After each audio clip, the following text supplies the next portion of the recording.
How many of you have ever played an instrument in a band, maybe an orchestra, or maybe you've sung in a choir? I'm guessing many of you have had that experience at one point in your life, even if it was just when you were an awkward middle schooler taking a required credit.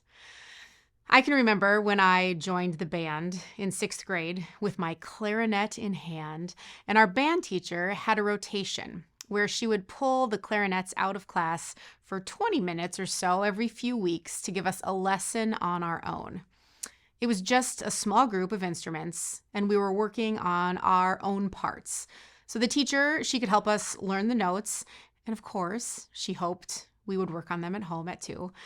And eventually, the whole band obviously would come together for rehearsal. And if you've ever been in an ensemble like this before, you know this. The full band, the full orchestra, the full choir together sounds a lot different than just one section. In a band, the flutes play at a higher pitch. The percussion keeps the rhythm going.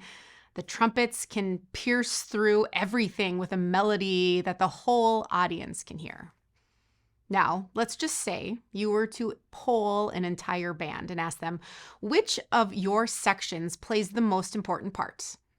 Would it be the trumpets or the flutes shooting their hands in the air to say, now we're the ones who carry the melody, so it's us?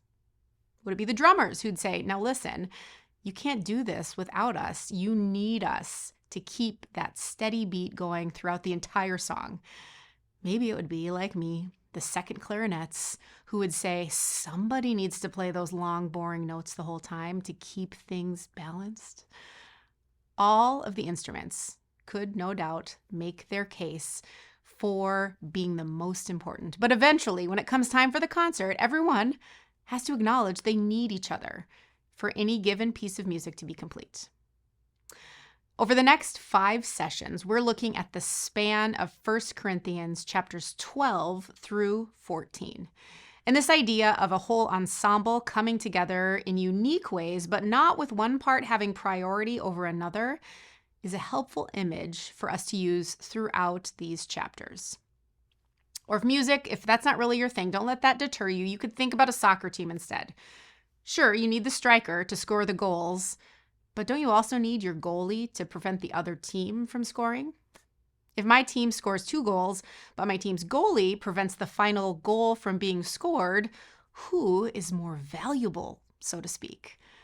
It's a slippery slope, isn't it? Well, in chapter 12, verses 1 through 11, Paul writes concerning spiritual gifts. Other translations might say something like gifts of the Spirit or spiritual things. Now, up until this point, the earlier chapters of 1 Corinthians dealt with the ideas around worship and behaviors that surround it. How are we supposed to act, let's say, in the temple? What about the idea of sacrifice? How do we celebrate the Lord's Supper? How should people dress while they worship?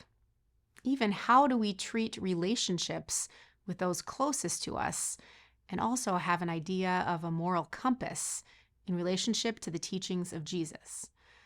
Now, Paul addressed this myriad of conflicts that had come up in their community because this community, they were learning something new. Following the ways of Jesus, it was different than following the pagan life that they had always known before. And here in chapter 12, Paul discovers that the people in Corinth viewed certain members of their community as possessing gifts, or maybe you could say qualities, attributes that they thought were somehow more spiritual than those of other people. They had a hierarchy of giftedness, you might say. They believed that since one group of Corinthians could do this, they were in a different spiritual category than all the others. If we think about it, that's not too far off from something we could imagine happening today. I might look at my friend and think, wow, he is far more spiritual than I am because he has a regular habit of prayer. He goes to church more often than I do. He never talks badly about a soul, even on his worst days. And when he prays out loud, wow, his words are perfect.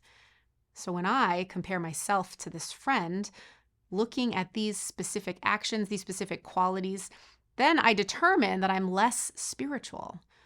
But Paul says, hold on a minute, not so fast. He reminds us in verse 3, no one can say Jesus is Lord except by the Holy Spirit.